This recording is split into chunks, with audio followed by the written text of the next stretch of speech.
At number 40, an act that will not be hurried into releasing a record. In their 8 years together, they've produced just one studio album. It's done pretty well, though. Hope for a generation. Fat Freddy's drop was not planned. The collective evolved from various jams gathering round the turntables of Wellington DJ Fitchie.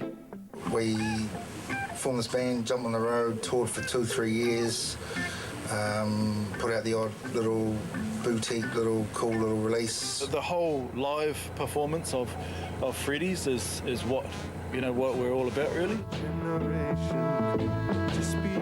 Their first release was a live album, which they followed up with their debut studio album, released on Rhythm Method, a small independent label. The octopus represents corporate greed and money, the man, and the boat. We're adrift at sea and surrounded by the man, and the man's attacking us, and we're fighting him off while still trying to maintain our cool. It wasn't because we want to be independent, it was an arrogant. It was just. It all made sense to us, didn't feel like it was rocket science. Fitchie thinks they may have made more money selling 9,000 copies of their live album than Nesian Mystic made selling 40,000 copies of Polysaturated on a major label. The music that we write and record, it's not really commercial, you know what I mean? It's not 3 minutes long. So we had to really take it into our hands to carve a niche for us and our music. It turned out it wasn't a niche. Their debut record was the second biggest selling album of 2005 and the biggest of 2006, selling more than 100,000 albums.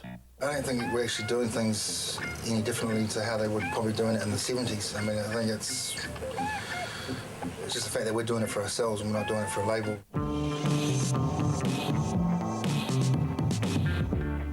Oh, I'm so sorry for you as you rough it in here, cash in your pocket, sipping your beer. Oh, you don't understand. New Zealander Tex Morton became the first person to record country music outside of America. You must remember I was the only one in Australia doing it, and I had the market all to myself. We actually forget our history a lot in New Zealand, and we don't honour the history. And if we don't honour those people, we're deemed to forget success, And Tex was a great success across the Tasman, in America, and here.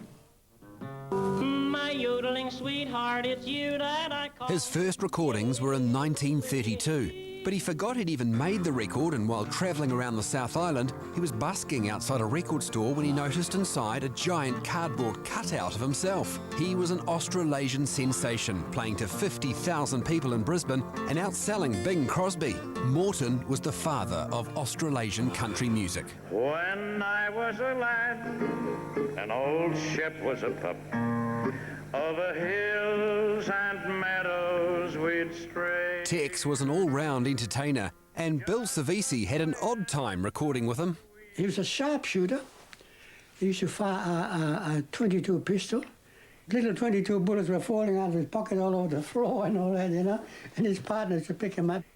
He was a real hard case. When he went to America, he tried to draw attention to himself with crazy stunts, like the time he walked on a tightrope 9 stories up, blindfolded. He next studied hypnotherapy and spent a decade as Morton the Great, one of the highest paid stars in North America. In 1967, he returned to New Zealand, where he hosted the TV show The Country Touch. Even with 300 recorded songs, today Tex Morton is rarely remembered. You may feel important down here while you exist, but after you're gone, you'll never be missed. He died in 1983. And Tex Morton's headstone reads, "A millionaire in the experience of life." At 38, a collection of songs that still carry the emotion that was captured when they were recorded in 1927.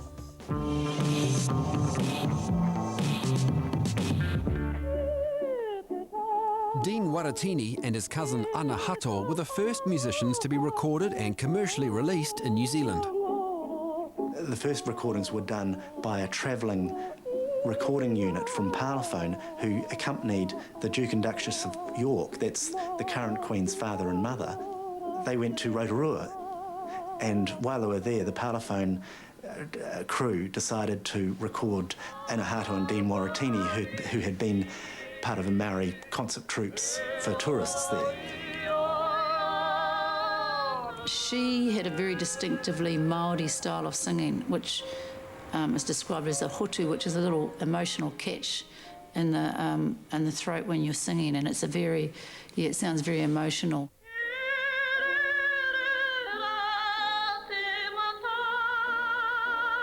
They recorded 8 songs in Rotorua and the rest in Australia, leaving a legacy of just 33 recorded songs. The giant Woodstock Festival took place in the US in 1969, and a year later New Zealand gave it a go, but Robin Gibb from the Bee Gees, performing with a string section, almost caused a riot from an audience wanting rock. The promoter Phil Warren had read the market wrong and lost money on the festival. 3 years later, a festival was planned for Narua Wahia. It was to be the first rock and roll festival for the kids. The headlining act was Ozzy Osbourne's Black Sabbath. I always remember the announcement went out through the PA, Black Sabbath are looking for girls. If any girls would like to come backstage, and can you imagine that happening now? But it was, yeah, even then it was, you know, it was kind of a bit weird. The festival featured the first major performances of 2 bands that would go on to become successful. The first was Split Enz, spelled E-N-D-S at the time. We were kind of like a chamber group almost. We had no drums. We were, you know, violin, acoustic guitar, mandolin, and a flute. And it was a small sound. It was intense and interesting musically, but it was very small and fragile. I didn't realise what was happening, but I got a tap on my shoulder from the compere, this guy who was comparing the whole show. And I was just sort of trying to sing, and I just felt this hand. It was quite surreal. You know, you don't expect that to happen in the middle of a performance. And I turned around, and this guy was saying, "You have to get off." And I think it was at that point that I heard the booing, because I just hadn't heard it. Something in me had blocked it out. And there was quite a bit of booing and yelling out. And, you know, they wanted something else, something that was rocking. So we sort of, yeah, got off stage. It was very humiliating and weird. But, you know, hindsight, I can see why it happened. But at the time, we were just shaken. Well, we didn't get booed off. We were just, people were completely indifferent. Thank God. Dragon were another band making their debut. We got there and we were on first, apart from Corbin Simpson, who went out on stage in the nude and played his whole set in the nude, which we thought was wild. Then we played and it was dreadful. There were hardly any people there. And we drove home in our combi bitching about how terrible it was. Classic. Sweetwaters was the next big festival, running for 5 years in the 80s. Today there are hundreds of festivals, the longest running Parachute, a Christian music festival that has been held annually since 1991. But the star of the modern festivals is the Big Day Out, which is run every year bar one for 18 years. And Black Sabbath's Ozzy Osbourne features in another New Zealand tale. When CBS boss Murray Tom received the master for Ozzy's 1982 record Talk of the Devil, the devout Christian is rumoured to have personally destroyed the masters, so the record was actually only available to local metalheads as an expensive import. Coming up, a man who specialises in songs about sisters, his sisters, and the music industry is punished by the government for lacking culture.